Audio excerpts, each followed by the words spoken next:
stay at home, protect the NHS, save lives, or go to work, protect the economy, save lives. Sooner or later, we'll find out which one of those two statements would have in fact saved the most lives. Is this virus as deadly as we've been led to believe? Now, we're living in the biggest social, economic, political experiment ever undertaken. Sooner or later, we'll find out which governments made the correct decisions, which governments maybe made the wrong decision and quickly caught up and made the right decisions, or which governments continue just to make plainly the wrong decision. Let's take a little look at what's going on in the world here. So back in early March, this was the 3rd of March, from CNBC, World Health Organization says coronavirus death rate is 3.4% globally, higher than previously thought. Now, this is what initially sent people, and especially Western governments, into a panic. Don't forget, this wasn't that long ago. We're only talking like 6 weeks ago from where we are now. Then when we cut to 16th of March, this is a report from Imperial College. Imperial College were very influential in guiding government decision here in the UK. So this is from the 16th of March. We'll scroll down to a interesting point here. So 3rd of March, WHO says 3.4% of people will die that get COVID-19. On 16th of March, Imperial comes out, says these estimates were correct for non-uniform attack rates by age when applied to Great British population, result in an infection fatality rate of 0.9%, with 4.4% of infections hospitalised. So it would make sense to try and mitigate somewhat the amount of people needing hospitalisation, because the NHS would struggle if 4.4% of the population all needed NHS treatment at the same time. But we've seen a big drop in the death rate, right? It's gone down from 3.4% now to 0.9%. This was on the 16th of March. Now let's cut forward to 31st of March, only about 2 weeks ago from where we are now.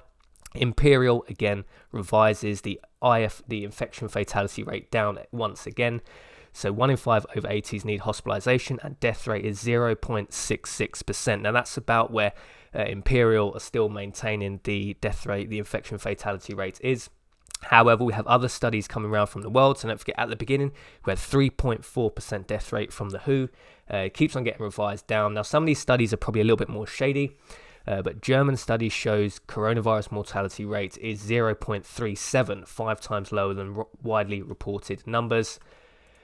We have another story here. This is from Finland. So I've had to use Google Translate to translate it, but it seems to have done quite well. So mortality should probably be counted in.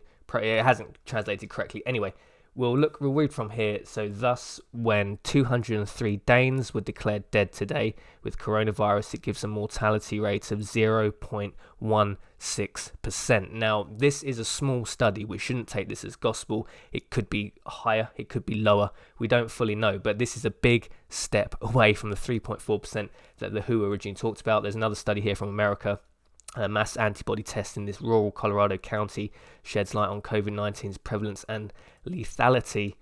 We will read from here.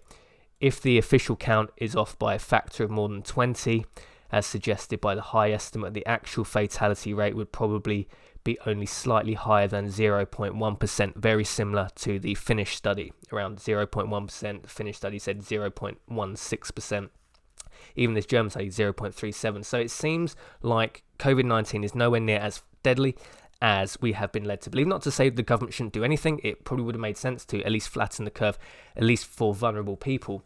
But let's take a look exactly how the NHS has been affected by this. Again, we'll go through in chronological order and see the shape-shifting nature of the media, of the reporting of this virus. So independent here, coronavirus, more than a dozen NHS hospitals warn they will run out of intensive care beds next week. So this comes from the 24th of March. Imagine how scary that would be if you are a vulnerable person, if you are an ill person that potentially may need to go into hospital bed because of your illness, especially if you weak lungs, diabetes, overweight, elderly, chronic smoker. You're a very high risk. So you're probably reading this article thinking, oh blimey, this is pretty scary stuff. That's 24th of March. Let's cut through to the 12th of April. NHS has more critical beds now than before coronavirus hit our shores. Now, obviously, this is because of a lot of elective surgeries. All elective surgeries essentially being cancelled. The NHS has done a good job. It's cleared beds. Some people that were due in for surgeries, they obviously will die because, someone that needed something quite important isn't going to get that now. So we're saying coronavirus has unintended consequences, right? You can't if you just clear out beds from people that would have otherwise needed them, those people will die. But nonetheless, the NHS has now more critical beds now than before coronavirus hit our shores. The famous Nightingale Centre, so just 19 patients treated at 4,000 bed NHS Nightingale Hospital in London over Easter weekend. So it's just looking like this isn't as bad maybe as it could have been, which is a good thing, right? It's a good thing. No one wanted this thing to be bad, but maybe we need some sort of policy revision. Maybe we should consider a quicker unlock. Maybe the unlock's already gone on too long and we should question government over that. Now, the NHS always struggles. Just to bring relevance on the state of the NHS, if you're from overseas or you're not too up to speed on it, 1 in 5 NHS hospital trusts ran out of beds in the first weeks of winter. So this is back in 2017. This is the way back, pre-coronavirus ever existing. 2007. The NHS runs at very tight capacity, right? In 2017, 1 in 5 NHS hospital trusts ran out of beds in the first weeks of winter. At the moment, we have excess capacity, essentially. People, in fact, dying because they've had their bed taken away from them that they would have otherwise needed to make space for coronavirus. And it seems like that's probably not needed. So when we look back at what the WHO said, 3.4% death rate is probably something considerably lower. Imperial saying, which is probably at least lower than the 0.66%. Germany saying 0.37, the excess capacity in the NHS. One thing we do know that's happening is the damage to the economy. So UK economy could shrink by a record 35% as unemployment soars by 2 million. Finance watchdog warns whether 35% does sound a lot. It's possible maybe in one quarter it will drop that much, and it will come up certainly. I'm not expecting this V-shaped recovery that a lot of people are talking about. If unemployment, the rate that unemployment's going up, the rate that small businesses are folding, you don't just bounce back from problems like this. Plus, compounding, we were expecting quite a big recession to come anyway. So this is going to be devastating. The lives lost from the recession/depression are pretty much highly probable now to be way higher than anything we could have expected from COVID-19, especially since we've revised the death rate down from 3.4% to something like 0.66% or less. Now, not to say the government shouldn't do anything, right? Not to say the government should do anything. Back in early March, this thing was scary. We didn't know what we were dealing with. It made sense to close the borders early, stop the virus getting in, take a pause, look exactly what is going around from other countries, then reassess. Should we unlock the borders? Do we need lockdowns? That, in my opinion, would have been a more sensible approach rather than just let the virus come in freely through open borders, through open airports, spread, and then you've got a problem, right? And then they seem to have overreacted. Now, governments do have a role, right? I've said this before, people know me, I'm a small government kind of guy, but the government has a role in protecting the country, running courts, running militaries, and if you have a virus spreading around the world, the government probably should have a response. But problem with government, they react slow. So they've reacted slow going into this crisis, and now they're reacting slow going out of the crisis. So airports never even been shut down. They're still open in the UK. So we can't even say they reacted slow. They just didn't react. But the things they have done, like going into lockdown, maybe the lockdown was a good idea. I'm not saying that, but point is now we should probably be looking at protecting vulnerable people, the people that we know have a considerable chance of dying from this: elderly, smokers, people with diabetes, people on cancer treatment, the vulnerable groups. The young people, now it's appearing that the death rate is as low as it is.